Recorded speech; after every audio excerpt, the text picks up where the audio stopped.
Tuhan bersamamu dan bersama rohmu. Inilah Injil suci menurut Yohanes. Dimuliakanlah Tuhan.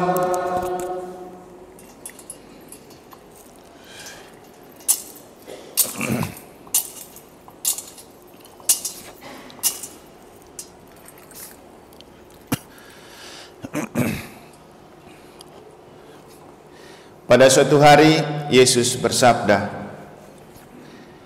"Akulah gembala yang baik. Gembala yang baik memberikan nyawanya untuk domba-dombanya. Sedangkan seorang upahan yang bukan gembala dan yang bukan pemilik domba-domba itu sendiri, ketika melihat serigala datang, meninggalkan domba-domba itu lalu lari, sehingga serigala itu menerkam dan mencerai-beraikan domba-domba itu. Ia lari karena ia seorang upahan dan tidak memperhatikan domba-domba itu. Akulah gembala yang baik. Aku mengenal domba-dombaku dan domba-dombaku mengenal aku. Sama seperti Bapa mengenal aku dan aku mengenal Bapa. Dan aku memberikan nyawaku bagi domba-dombaku. Tetapi aku juga mempunyai domba-domba lain yang bukan dari kandang ini. Domba-domba itu harus aku tuntun juga.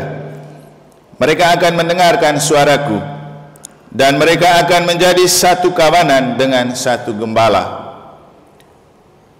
Bapa mengasihi aku, oleh karena aku memberikan nyawaku agar aku menerimanya kembali. Tidak seorang pun mengambilnya dari aku, melainkan aku memberikannya menurut kehendakku sendiri. Aku berkuasa memberikannya dan berkuasa mengambilnya kembali. Inilah perintah yang aku terima dari Bapa."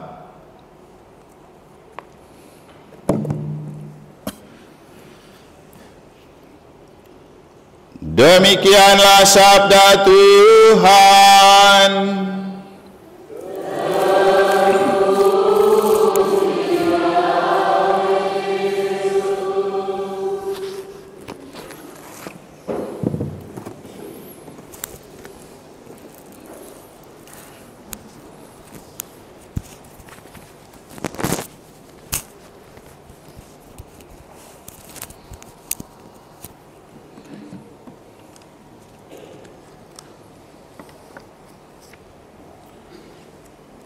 Dipanggil untuk menabur benih harapan dan membangun perdamaian.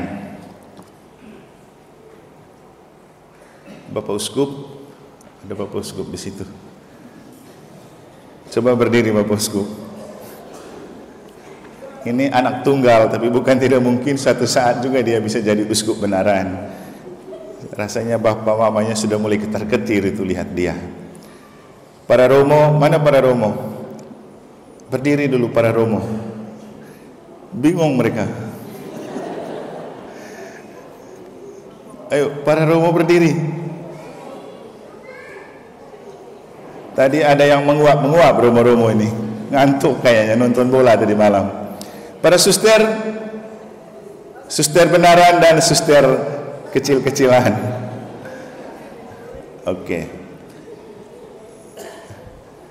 Rekan-rekan sepanggilan, Bapak Ibu Saudara-saudari yang saya kasih dalam Tuhan, kita perlu bertanya, mengapa Paus mengusung tema ini untuk memaknai hari doa panggilan sedunia ke-61 hari ini? Tentu ada sesuatu.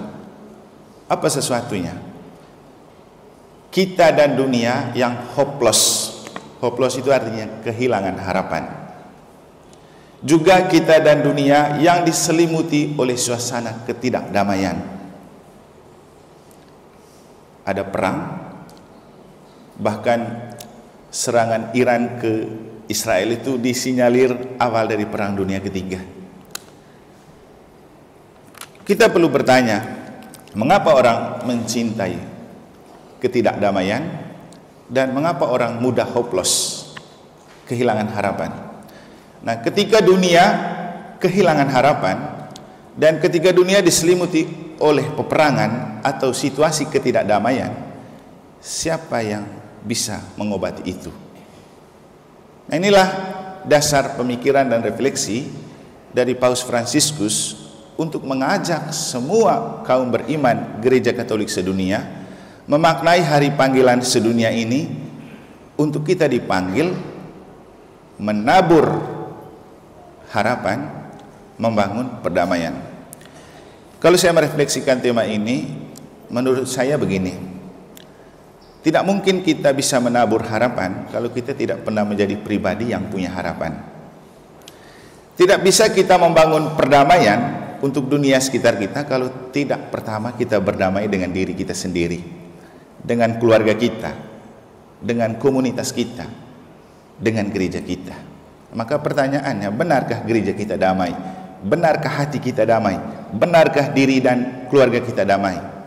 Kalau kita belum damai, bagaimana kita bisa membangun perdamaian dunia? Benarkah saya menjadi seorang pribadi yang memang punya harapan dalam hidup? Nah, Bapak Ibu, kenapa kehilangan harapan itu terjadi? Itu tidak terlepas dari pengalaman kehampaan hidup. Ketika kita berjuang, tidak tercapai. Ketika kita sudah bekerja, hasilnya begitu-begitu saja. Belum lagi diselimuti oleh banyak pergolakan perasaan, kekecewaan, sakit hati, makan hati, patah hati, kegelisahan, hal yang membuat kita seolah-olah merasa tidak ada harapan lagi untuk hidup. Maka kita perlu pertama dan utama membangun harapan di dalam diri. Cara terbaik untuk membangun harapan itu, ingat sebuah pepatah atau kata-kata bijak yang bunyinya begini: Dum spiro spero, selagi saya bernafas, saya berharap. Dum spiro spero, selagi saya bernafas, saya berharap. Apa yang perlu kita harapkan? Satu, kita tidak bernafas kalau Tuhan tidak menganugerahkan hidup kepada kita. Maka pertama-tama harapan yang perlu kita bangun adalah kita tidak pernah berjalan sendiri. Kita tidak pernah Tuhan tidak pernah membiarkan kita berjalan sendiri. Dia selalu menemani, menyertai. Bahkan ketika kita terjatuh, terpuruk dan terperosok, jangan berpikir Tuhan tidak peduli. Kita punya Allah yang peduli. Dan dialah orang yang pertama dan utama paling peduli ketika kita jatuh dan terperosok. Saya rasa kami yang terpanggil khusus, saya imam dan suster, pasti juga mengalami fase-fase krisis dan kering dalam panggilan. Bahkan mungkin membuat kita hampir terjatuh. Apa yang perlu dibuat? Ya, membangun kembali harapan. Harapan bahwa saya tidak berjuang sendiri, saya tidak berjalan sendiri. Mungkin suster masih ingat khotbah saya kemarin pagi di susteran kan? Ketika berhadapan dengan kenyataan yang membuat saya, wah, kalau begini susah nih jadi imam. Berhadapan dengan pemimpin yang memberikan hopeless gitu. Tapi membangun kembali harapan bahwa saya itu kan menjawab panggilan Tuhan, bukan menjawab panggilan manusia. Apapun kata orang, yang pasti saya menjawab panggilan Tuhan. Sehingga apapun opini publik, apapun kata orang lain tentang pribadi saya tidak peduli. Karena bukan mereka yang memanggil saya untuk menjadi imam, tapi Tuhan. Jadi membangun harapan di dalam diri, saya jadi imam bukan karena kamu, walau untuk kamu, tapi karena Dia untuk kamu. Itu contoh membangun harapan. Dan seperti yang saya bilang, tidak bisa kita menabur dan membangun harapan dalam diri orang lain kalau kita tidak tampil sebagai pribadi yang punya harapan. Nah, orang yang punya harapan itu pasti selalu tampil enjoy, tidak berwajah murung, tidak berwajah suram. Karena kalau kita berwajah murung, berwajah suram, jangankan kita berbicara tentang membangun harapan pada diri orang, orang lihat kita saja sudah tidak menarik. Tapi kalau wajah kita cerah, ceria, penuh senyuman, itu yang membangkitkan harapan dalam diri orang. Ada sesuatu yang baik kalau bertemu dengan orang ini.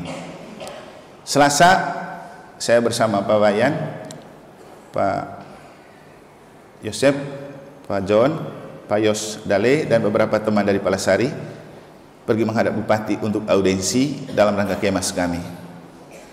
Sebelum libur Lebaran, mereka dari pihak panitia pusat mengirimkan surat, karena kita dari sini minta kalau mau ketemu Bupati buat surat minta audiensi.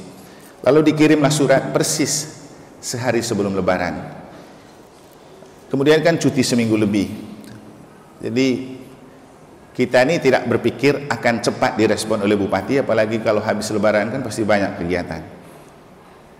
Tapi berharap saja kalau memang Tuhan perlu pasti akan cepat. Nah, pas hari Selasa sebelumnya, waktu pestanya Tian dan Helen, Wayan mengirimkan forward dari Sepri bahwa besok ketemu Bupati jam 11. Pergilah kita hari Selasa. Saya bawa dengan beberapa domba, kan saya gembala. Ternyata kita sudah ditunggu, persis jam 11 kita dipersilahkan masuk. Kami kan bawa personil banyak, sementara di ruangan Bupati itu terbatas kursinya. Lalu Seprinya bilang, Pak maaf, beberapa orang saya masuk mewakili karena kursinya kurang. Anda tahu wajah Bupati Jemberana kan? Tidak sembarang dia akan berwajah bersahabat. Tapi wajahnya jadi berbeda kalau sudah ketemu Romo Eman. Begitu buka pintu, dia lihat muka saya. Langsung dia sumringah dan tersenyum lebar. Dia bilang apa? Ah, ternyata Romo. Terus kemudian saya pergi mendekat, jabat tangan, dan ekspresi selanjutnya bisa Anda lihat di video. Tapi itu bukan baru kali itu. Bapak Ibu lihat waktu dia ke sini. Bagaimana ketika saya jalan ke gereja, dia ambil tangan saya dari belakang, berjalan seperti Pak Sutri gitu. Apa yang mau dikatakan? Ketika kita menampilkan wajah harapan dan sukacita, ada yang mungkin sedang dalam galau dan gelisah, akan merasa nyaman bertemu dengan kita. Dan memang waktu itu dia enjoy bertemu dengan kita. Ya, dengan beberapa permainan kata-kata yang memang saya ungkapkan. Yang kemudian dia merasa tidak puas ketika pembicaraan sudah selesai. Begitu kita mau pamit, masih juga dia bilang, Romo sabar dulu. Kenapa? Boleh Romo omong sesuatu dulu pakai video. Saya bilang, omong apa Pak Bupati? Pokoknya Romo omong saja. Romo kan pintar berbicara dan memainkan kata-kata.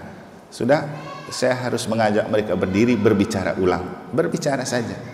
Tapi untuk saya bukan soal isinya. Syukur kalau isinya bagus. Karena yang paling penting itu orang itu enjoy loh bertemu kita.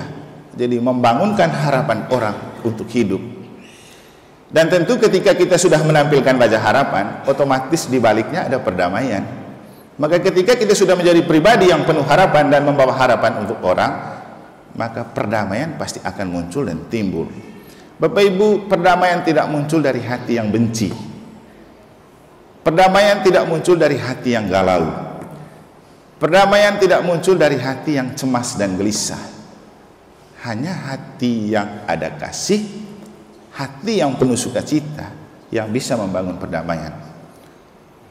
Coba Anda pergi ketemu Putin, menyuruh dia berhenti perang, mau? Coba pergi ketemu Perdana Menteri Israel atau Iran, suruh mereka segera berhenti berperang, mau? Kalau hatinya tidak pernah lembut, tidak ada kasih, mereka tidak akan pernah berhenti beragresi. Sama juga dengan hidup kita. Seperti yang saya bilang, terlalu jauh kita berpikir tentang peperangan di Rusia dan Ukraina, Israel dan Iran, atau di Gaza. Karena perang yang sesungguhnya adalah perang di dalam diri kita sendiri. Ketika ada aneka bentuk perasaan yang berkecamuk dan bergejolak di dalam diri kita, membuat kita tidak tenang, tidak merasakan damai, tidak enjoy, dan tidak happy. Maka panggilan kita yang utama dan pertama adalah kembali ke dalam dirimu, kembali ke dalam keluargamu. Bangunlah harapan di dalam dirimu, bangunlah harapan di dalam keluargamu dengan prinsip dum spiro spero. Selagi saya bernafas, saya perlu berharap. Itulah yang memberikan kedamaian. Sambil tetap percaya bahwa seterpuruk apapun dan seterkapar apapun hidup kita, jangan berpikir Tuhan tidak peduli. Harapan yang paling besar adalah Tuhan tidak pernah membiarkan kita berjalan sendiri. Dia akan selalu datang menyertai. Demikian pun ketika kita membangun perdamaian, hal yang paling penting adalah pertama, membangun perdamaian di dalam diri. Seperti yang saya katakan di bagian pengantar, siapa yang bisa membuat kita damai? Kita punya Tuhan pembawa damai. Kita punya roti dari surga pembawa damai. Bapak Ibu, jangan sepelekan ketika Anda sebelum menerima tubuh Kristus mengucapkan, Anak domba Allah yang menghapus dosa dunia, kasihanilah kami. Anak domba Allah yang menghapus dosa dunia, kasihanilah kami. Anak domba Allah yang menghapus dosa dunia, berilah kami damai-Mu. Hanya Tuhan yang bisa menciptakan damai di hati kita. Dan hanya ketika berjalan bersama Tuhan, kita bisa menjadi pribadi-pribadi penabur harapan dan pribadi-pribadi pembangun perdamaian untuk orang sekitar dan dunia. Lagi-lagi, kita bukanlah Superman. Nobody is perfect. Tidak ada orang yang sempurna. Kita yang terpanggil khusus pun bukan karena sempurna, tapi karena tidak sempurna, bahkan karena terbuang oleh dunia. Yang dalam referen Mazmur tadi dilukiskan dengan batu yang dibuang oleh Allah diubah menjadi batu sendi. Jadi kami para suster ini kumpulan terbuang, orang yang tidak laku. Suster walaupun cantik tidak ada laki-laki yang mau. Romo walaupun ganteng saya kan? Mungkin banyak yang mau tapi tidak bisa kesampaian. Tapi nggak apa-apa, orang cinta sejati itu tidak harus memiliki, tapi merasa memiliki saja sudah cukup kan? Itulah cinta sejati, tidak harus memiliki, tapi cukup dengan merasa memiliki. Bapak Ibu, Anda perlu punya sense of belonging untuk kaum terpanggil. Anda tidak perlu memiliki kami, tapi Anda cukup punya rasa memiliki kami para pastor dan para suster untuk dibawa dalam doamu. Tapi pun kalaupun kamu tidak merasa memiliki kami merasa dimiliki Tuhan. Dan itulah kenapa kita para suster, kaum terpanggil, tetap punya harapan bahwa Tuhan yang telah memanggil dan mengutus kita tidak akan pernah membiarkan kita berjalan sendiri. Setidak-tidaknya itu yang saya refleksikan dan saya renungkan ketika menjalani seminari selama 13 tahun dan sekarang ini sudah menjalankan imamat selama 18 tahun. Kalau dihitung 18 tambah 13 itu berapa ya susternya? 41. Berarti 41 tahun saya sudah hidup di jalan panggilan ini. Tapi apakah kemudian membuat saya merasa hebat dan sudah sukses? Sama sekali tidak. Kenapa? Kalau saya berjalan sendiri, saya seorang yang tidak mampu dan rapuh, lemah dan berdosa. Itulah kenapa dalam kondisi apapun, dalam bentuk pelayanan apapun, saya membangun sebuah kredo iman, harapan dan kasih di dalam diri saya yang kemudian tertera dalam apa yang saya tulis di kasula saya. Aku tidak seorang diri. Nanti suster akan melanjutkan sharing bagaimana mereka terpanggil, bagaimana mereka merawat panggilan, dan bagaimana kemudian mereka kokoh dan kuat, tahan banting dan tahan uji sampai seusia sekarang hidup membiaranya. Saya sendiri akan men-sharingkan panggilan dan pengalaman saya dengan yang terakhir itu tadi. Yang terbaru itu saya akan tuangkan dengan lagu ini yang sudah mencerminkan perjalanan panggilan saya dan yang juga akan selalu menguatkan panggilan saya.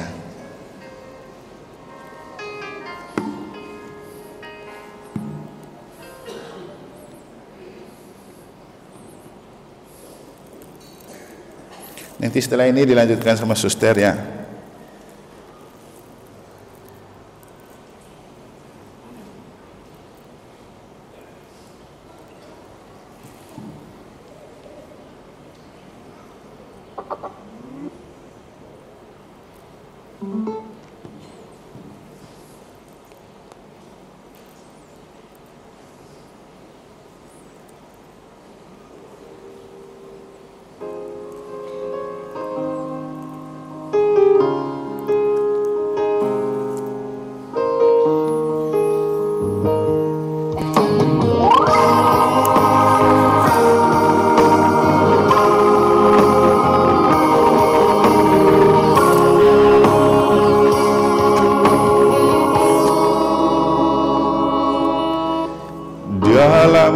dunia yang sedang terkapar,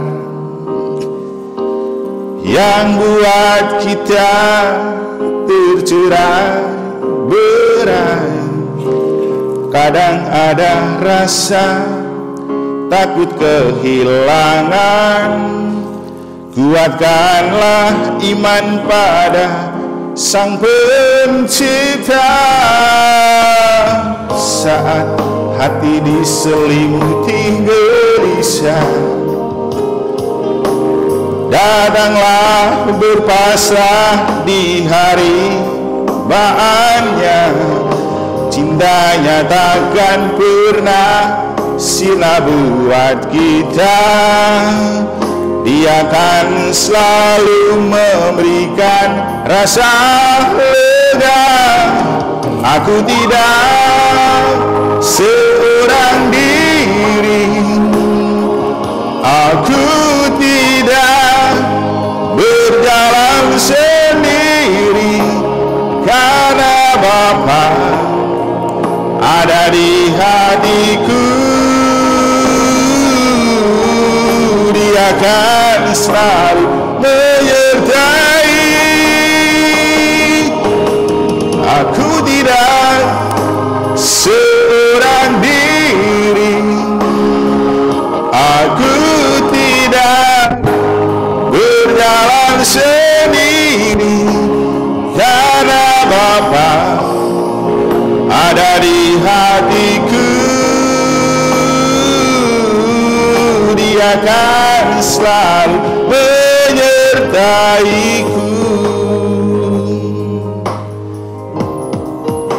Para suster, Bapak Ibu Saudara-saudari, ada banyak pengalaman dan perasaan yang membuat kita gelisah, yang membuat kita merasa tercerai, terkapar, terjatuh, bahkan ditinggalkan sendiri. Tapi Tuhan tidak pernah membiarkan kita berjalan sendiri. Yesus pun ditinggalkan sendiri oleh muridnya. Itulah yang membuat dia mengucapkan hal ini. Walau berat lalui jalan terjal, kita perlu tetap setia padanya. Walau ada rasa lelah pantang menyerah, Dia takkan biarkan kita berjuang sendiri. Aku tidak seorang diri, aku tidak berjalan sendiri, karena Bapa ada di hatiku. Dia akan selalu menyertai. Aku tidak seorang diri, aku tidak berjalan sendiri, karena Bapa ada di hatiku. Dia akan selalu menyertaiku.